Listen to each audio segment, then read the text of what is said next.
저는 그 언론개혁이라는 질문이 나올 때마다 항상 전문신이 혼미해지는 걸 느끼거든요. 도대체 언론개혁이라는 게 뭐냐, 2009년도, 2003년도, 4년도 이때 이제 열린우리당이 최대 의석이 됐을 때, 네네. 그때는 언론개혁을, 언론의 그 다양성 확보였거든요. 조중동에 이렇게 독점하고 있는, 조중동 독점의 어떤 이런 신문 3사와 방송사가 이렇게 독점되어 있는 이런 구조를 어떻게 깰 것이냐가 중심이 돼가지고 네. 정기 간행물 등록에 관한 법률에서 신법이라는 게 처음 생겼습니다. 근데 그 이후에 2008년도부터 시작됐을 때는 이제 조중동 방송, 그러니까 재벌 방송을 주겠다고 나선 거예요. 이제 이명박 정부에서. 그랬죠. 그러니까 그거를 막는 게 언론 개혁이 돼버렸어요. 근데 못 막았죠. 그래서 지금 TV조선, 채널A, JTBC, 또 MBN, 또 뭐죠, 그 연합뉴스 TV 등이 이제 새로운 방송으로 생겼는데, 네네. 근본적으로 그러면 자유라는 게 어떤 언론 자유냐? 바로 이게 독립적인 자유입니다. 언론이 독립적이어야 되고, 그러니까 어디에도 간섭을 받지 않고 스스로 그 올바른 얘기, 진실한 얘기를 하라고 해서 언론 자유를 보장을 해주는 거거든요. 근데 독립하냐로 봤을 때 독립하지 않다는 게 문제인 거죠. 진실하지 않고 또 뭔가 이제 이런 오보를 쓰고 또 완전히 말도 안 되는 얘기나 이런 그 지연 말단적인 거 가지고 본말을 전도하는 얘기를 왜 하느냐라는 것은 분명히 독립하지 않기 때문인 거죠. 왜 독립하지 않냐면 그런 사람들의 어떤 이해관계에 있기 때문에 뭔가 대가관계, 거래관계가 있는 오염되어 있는 목적을 갖는 글들이기 때문에 이 언론 자유라는 게 사실 실현이 안 되는 거죠.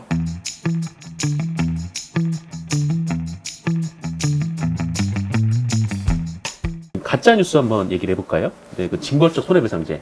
네, 네. 여기에 대해서는 지금 민주당에서 어떻게 논의가 되고 있습니까? 민주당에서 이제 포털에 이제 이 그 혁신을 좀 제 1번 우선 과제라고 생각을 저는 이렇게 바뀐 줄 알았는데 또 제가 송영길 대표한테 물어봤어요. 이렇게 한 달 기자간담회를 취임 한 달 기자간담회를 이제 화요일에 했는데 물어보니까 또 본인은 그 다시 이제 김용민 위원장한테 보고를 받겠다고, 자기는 이제 가짜뉴스 대응하는 그 징벌적 손해배상제를 가장 많이 이제 논의가 된 걸로 제가 알고 있었는데, 그러니까 이제 뭔가 이제 이것도 정리가 잘 안 된 것 같습니다. 이제 어쨌든 김용민 의원이나 여러 이제 좀 특위에 좀 주도적으로 좀 참여하고 있는 의원들하고 당 지도부와 이제 조율이나 이런 게 좀 어느 정도 되고 있는가를 잘 모르겠는데, 어쨌든 이 당 지도부 차원에서는 이제 가짜뉴스에 대한 대응, 즉 징벌적 손배제를 가장 지금 그 우선 과제로 좀 보고 있고요. 여기서도 두 번째이긴 합니다만,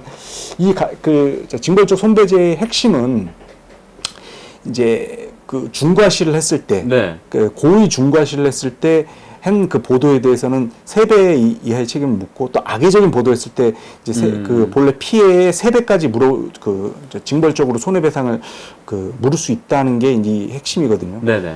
근데 징벌적 손배제에 그러면 악의성과 고의성을 그럼 어떻게 그럼 입증하느냐의 문제가 있어요. 그러니까 이게 그 관건인데, 원래 이 고의성은 지금 이제 명예훼손 그 재판에서 그 판결을 할 때 핵심적인 요건이거든요. 그러니까 허위성이 제일 중요하고, 진실성을 알고 있었느냐, 진실한지를 쓴 기자가 알고 있었느냐. 네, 고의로 그렇게 그렇죠. 가짜 뉴스를 낸 거냐. 그렇죠. 그리고 이게 자기는 진실인 줄 알았다고 한다면 얼마나 이 진실이라고 믿을 만한 상당한 이유가 있었느냐. 허위라 하더라도 상당성, 이 3가지 요건이 제일 중요합니다. 그리고 공익성과 공공성이 있어야 되는 거고, 그런 어떤 한 5가지의 요건을 충족해야 이제 설령 허위 사실을 보도했다고 하더라도 면책이 되거든요, 언론인들은. 근데 이제 이미 여기도 고의성을 따져 묻고 있는데, 여기다 또 뭐 중과실을 또 넣고 악의성을 넣는다는 게 또 무슨 말이냐라는 게 좀 모호할 수가 있는 거죠. 이게 뭐가 다르냐는 거죠. 고의성을 지금까지 입증하는 내용과 함께. 왜냐하면 저도 우리 정 기자가 취재해서 압니다만, 우리 고소를 당해가지고 검찰에 기소를 당해서 우리 구형 8월 검찰에 구형을 8월 때린 적 있지 않습니까? 그런데 형은 무적이긴 했어. 우리는 이제 무죄 판결이 나긴 했지만, 무죄 판결 받았죠. 그렇지만 그런 어떤 경험을 한 입장에서, 그러니까 위축보다는 어떻게 보면 인생이 이렇게 해서 전과자로 내가 남는 거냐, 기사 쓴 것 때문에 이런 이제 불안감 같은 걸 줄 수가 있는 거죠. 물론 이걸 이제 극복하고 또 그런 어떤 이제 멘탈을 기자들이 더 가져야 되는 것은 맞습니다만 이제 그렇다고 해서 너무 과도하게 이제 기사에 어떻게 보면 이 취재의 욕구를 줄이면 또 세상이 달라지다 보면 그런 어떤 기자의 용기가 필요로 하는 또 세상이 생길 수도 있거든요. 언제나도 마찬가지지만. 그러기를 위해서 항상 언론의 자유와 표현의 자유는 보장되는 방향으로 된다는 차원에서 이 징벌적 손배제의 문제는 좀 논란이 많이 있을 것 같습니다. 뭐 논란이야 뭐 예전부터 네. 굉장히 좀 많이 됐었고, 뭐라고 할까? 저는 만약에 이 법이 만들어진다라고 하더라도 이 법정에서 실제로 적용되기는 어려울 거라고 봐요. 이게 뭐냐면은 이 법정에서 고의성을 증명할 수 있는 방법이 사실 많지가 않은, 그죠?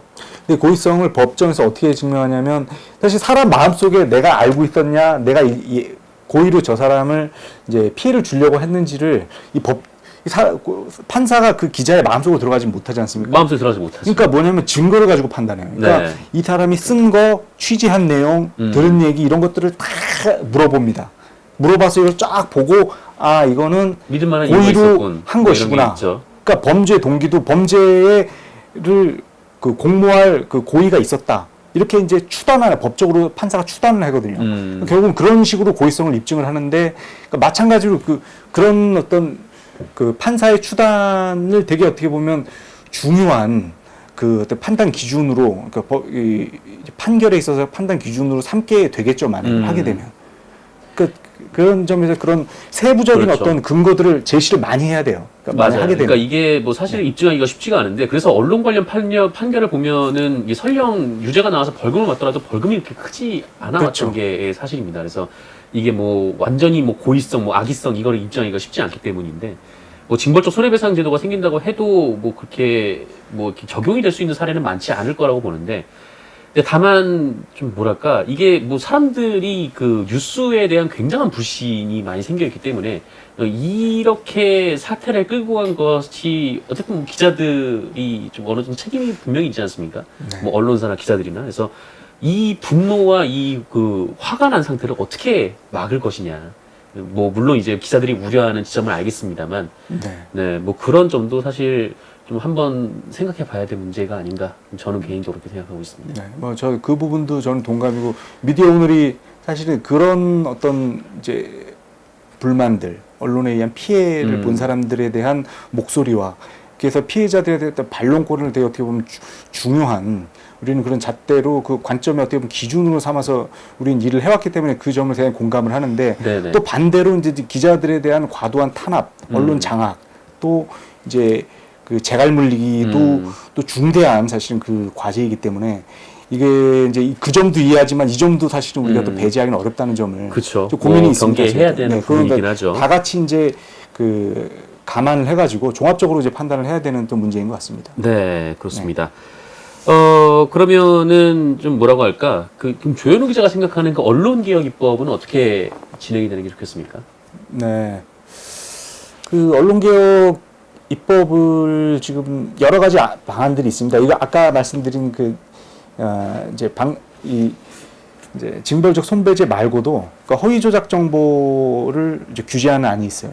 가짜 뉴스라는 말은 허위 조작 정보로 해서 가짜 뉴스에 대한 정의를 어떻게 하냐에 대한 내용도 있고 또 미디어 바우처법이라고 그래가지고 미디어에 이제 ABC 부수공사가 그 어떤 부수 인증을 해가지고 그 인증 결과를 기준으로 네. 정부 광고를 집행을 하는 거거든요. 근데 그 정부 네, 부수 조사가 이제 좀 거짓이 있을 수 있다, 뭐 이런 얘기가 지금 나왔으니. 그렇죠. 그리고 지금 이게 부수 완전 사기로 이제 판단하고 있는 거죠. 지금 민주당에서도 그렇고 정부에서도 그렇기 때문에 그 조중동이나 뭐 여러 이제 종이 신문들의 그 부수에 대한 인증이 과도하게 부풀려져 있기 때문에 이건 믿을 수가 없고, 그러니까 진짜 그 인증을 해서 정부 광고를 그럼 뭘 기준으로 할 것이냐라고 해서 국민들한테 이제 바우처를 주는 거죠. 쿠폰 같은 걸 줘서 그 쿠폰을 갖고 언론에 이제 좋은 언론에다 그 쿠폰을 주는 거죠.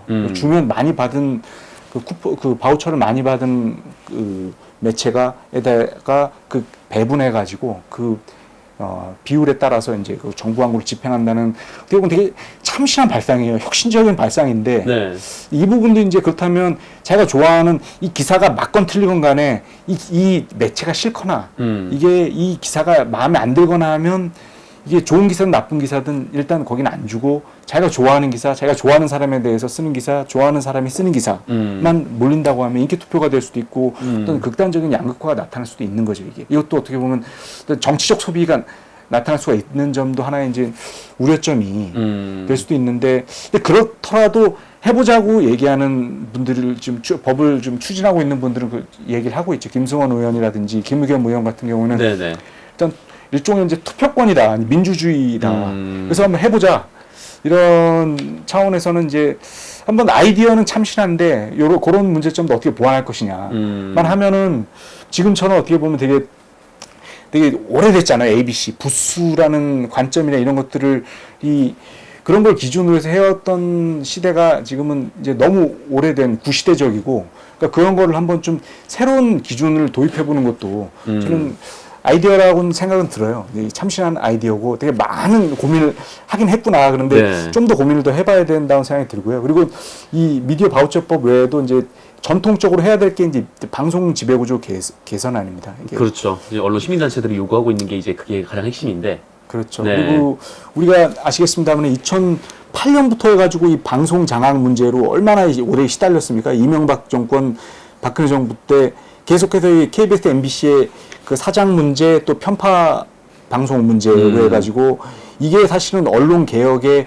핵심적인 대상으로 거의 근 10년 가까이 끌어왔는데, 이제 정부가 달라지자마자 이제 방송 지배구조 개선 문제는 재미없는 이제 이슈가 돼버렸어요. 네. 근데 하지만 이게 또 상황이 어떻게 되냐에 따라서 달라질 수도 있는 거거든요. 그렇죠. 다시 과거로 돌아갈 수도 있는 문제이기 때문에 아무리 민주당이 이게 자기한테 지금은 당장 공영방송이나 그 공영 언론들이 그 앞으로도 그렇고 지금도 그렇고 앞으로도 그 자기한테 유리한 게만 이렇게 그 보도해 줄 것으로 기대하는 이런 달콤함 벗어나야 됩니다. 그러니까 이거는 싫어도 해야 되고, 반드시 이제 그 공영방송 사장은 객관적이고 시민들이 할 수 있는 방향으로, 그리고 이 다수 의석일 때 민주당이 야당일 때부터 그 주장해 왔던 바이기 때문에 네. 지금 어떻게 보면 더 적기죠. 이런 기득권을 내려놓으면 이거는 정말 그러면 이게 좋은 개혁안이 될 수 있다고 생각합니다. 그래서 공영방송들이 뭐 정권에 달콤한지 모르겠습니다만, 근데 어쨌든 약속을 한 거니까요. 이거는 민주당에서. 그렇습니다. 그렇죠? 오래전에 약속을 한 거기 때문에 뭐 지키는 게 맞는 것 같고, 그래서 지금 마지막 좀 질문을 드리면, 아까 좀 얘기를 했던 질문이기도 한데, 그 언론 개혁을 그러면 어떻게, 네, 좀 뭐라고 할까요? 좀 큰 틀에서 어떻게 하는 게 가장 올바른 것인지. 네. 네. 저는 그 언론 개혁이라는 질문이 나올 때마다 항상 전문신이 혼미해지는 걸 느끼거든요. 도대체 언론 개혁이라는 게 뭐냐, 2009년도, 2003년도, 4년도 이때 이제 열린우리당이 최대 의석이 됐을 때, 네네. 그때는 언론 개혁을 그 언론의 그 다양성 확보였거든요. 조중동에 이렇게 독점하고 있는 조중동 독점의 어떤 이런 그 신문 3사와 방송사가 이렇게 독점되어 있는 이런 구조를 어떻게 깰 것이냐가 중심이 돼가지고 네. 정기 간행물 등록에 관한 법률에서 신법이라는 게 처음 생겼습니다. 근데 그 이후에 2008년도부터 시작됐을 때는 이제 조중동 방송, 그러니까 재벌 방송을 주겠다고 나선 거예요. 이제 이명박 정부에서. 그랬죠. 그러니까 그거를 막는 게 언론 개혁이 돼버렸어요. 근데 못 막았죠. 그래서 지금 TV조선, 채널A, JTBC, 또 MBN, 또 뭐죠, 그 연합뉴스 TV 등이 이제 새로운 방송으로 생겼는데, 네네. 지금 이미 생겼지만 어쨌든 그런 방송을 만들기까지도 하나의 또 언론 개혁이라는 또 진통을 겪었는데, 그럼 지금 와서는 아까 말씀드린 그런 내용들이 있습니다만, 그럼 이거를 꿰뚫는, 그러면 언론의 그 언론은 그럼 개혁해야 될 게 뭐냐? 뭐가 지금 문제를 실제로 지금 그 우리가 겪고 있는 게 뭐냐? 절박하게. 그거는 본질적으로 정 기자님 뭐라고 생각을 해보셨습니까?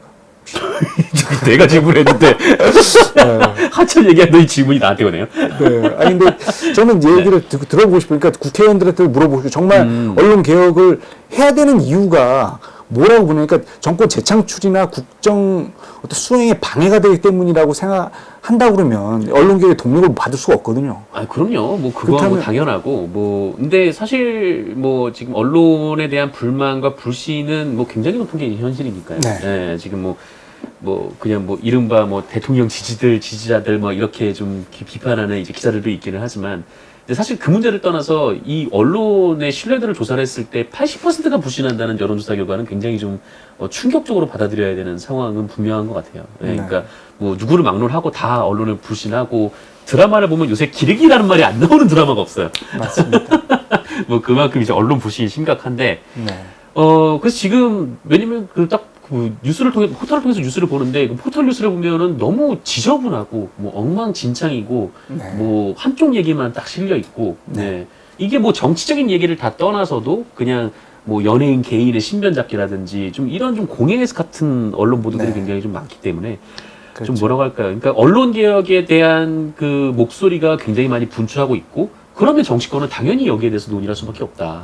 네. 그러니까 지금 언론에서 지금 언론 개혁이 뭐 이제 좀 그 언론의 좀 자율성을 침해하지 않는 방향으로 좀 가야 된다라고 얘기를 하는 거는 뭐 충분히 동의하고 저도 그렇게 생각을 하고 있지만 근데 뭐랄까 이제 언론이 스스로 바뀌는 모습을 보이지 않는다면은 이런 논의는 그 앞으로 계속 이어질 것 같다라는 생각이 좀 듭니다. 그래요. 네. 그 제가 이제 저는 그 말씀에 또 상당히 이제 동의해 거기를 이제 꿰뚫는 관통하는 사실은 그 언론 지금 개혁을 해야 되는 그 이유의 본질적인 게 뭐냐라고 봤을 때 그러니까 처음으로 다시 되돌아가야 된다고 생각해요. 언론은 그럼 뭐가 언론이고 뭐 언론 결국은 글을 쓰고 말을 하는 거 아니겠습니까? 글과 말을 어떻게 하느냐 있는 거예요. 그러니까 그렇기 때문에 제일 먼저 헌법에 규정하고 있는 언론에 대한 얘기는 자유입니다. 언론 자유. 언론 자유고 근데 기본권인 거죠. 그리고 언론 자유는 뭐 말씀하셨지만 어떤 사회적 책임을 또 지면서 뒤따르는 것이 또 언론 자유이긴 한데 또 그러면 근본적으로 그러면 자유라는 게 어떤 언론 자유냐 바로 이게 독립적인 자유입니다. 언론이 독립적이어야 되고 그러니까 어디에도 간섭을 받지 않고 스스로 그 올바른 얘기 진실한 얘기를 하라고 해서 언론 자유를 보장을 해주는 거거든요. 근데 독립하냐로 봤을 때 독립하지 않다는 게 문제인 거죠. 진실하지 않고 또 뭔가 이제 이런 오보를 쓰고 또 완전히 말도 안 되는 얘기나 이런 그 지연 말단적인 거 가지고 본말을 전도하는 얘기를 왜 하느냐라는 것은 분명히 독립하지 않기 때문인 거죠. 왜 독립하지 않냐면 그런 사람들의 어떤 이해관계에 있기 때문에 뭔가 대가관계, 거래관계가 있는 오염되어 있는 목적을 갖는 글들이기 때문에 이 언론 자유라는 게 사실 실현이 안 되는 거죠. 진정한 의미 언론 자유가 실현이 되려면 독립성을 확보해야 되는 거고 그 독립성을 확보하려면 그런 수많은 이해관계나 이제 이런 그 어떤 자기의 이런 뭐 대가관계, 거래관계로부터 자유로워진다는 거.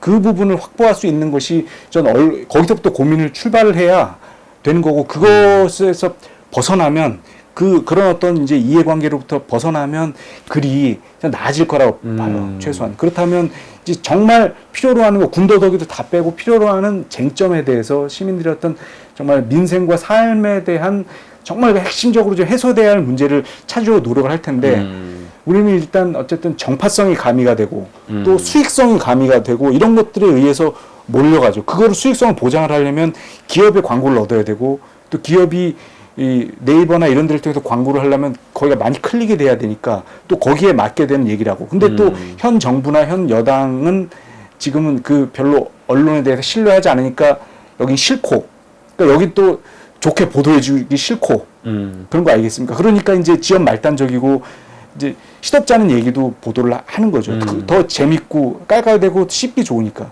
근데 마찬가지로 이제 상황은 언제나 달라질 수 있어요. 이게 이 정부가 다른 정부가 될 수도 있고 어떠한 상황에서도 그 핵심은 독립해야 된다는 거예요. 독립적으로.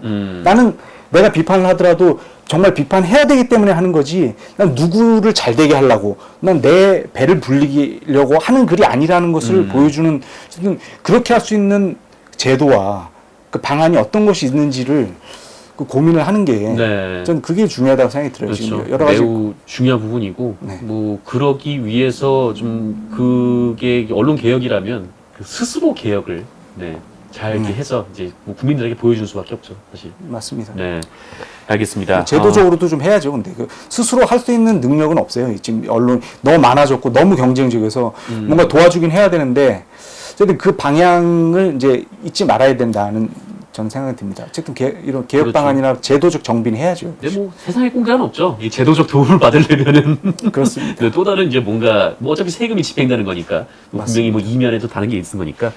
그래서 알겠습니다. 지금 이제 민주당에서 뭐 언론 개혁을 추진하고 있고 이제 혁신단을 만들어서 지금 여러 가지 얘기를 하고 있는데 어떤 네네. 얘기들이 오가고 있는지 네. 우리 조현우 기자는 또 알아봤고 조현우 기자가 이제 건강검진을 가야 되죠. 네, 어떻게 하셨습니까? 아, 네. 얼굴만 봐도 알 것 같습니다. 네, 제가 그 건강합니다. 지금 건강한데 네네. 지금 뭐 혹시 검진하는 밖에 저 거지. 앰뷸런스가 딱 봐도 건강해 보이지 않습니까? 네네. 아 그래도 그 이제 몸- 땀은 좀 줄어들었는데. 네, 그 몸과 마음을 항상 그 건강하고 네. 이렇게 바르게 이제 그 이렇게 바른 자세를 갖고 이제 기사를 쓰고 또 취재할 수 있는 또 그런 기자가 되도록 하겠습니다. 네, 형 말 좀 그만해 이제. 방송 좀 끝내자 이제. 알겠습니다. 네, 네. 고생하셨습니다. 다음 시간에 또 뵙도록 네. 하겠습니다. 그럼 저희 다음에 뵙겠습니다. 고맙습니다. 네, 감사합니다.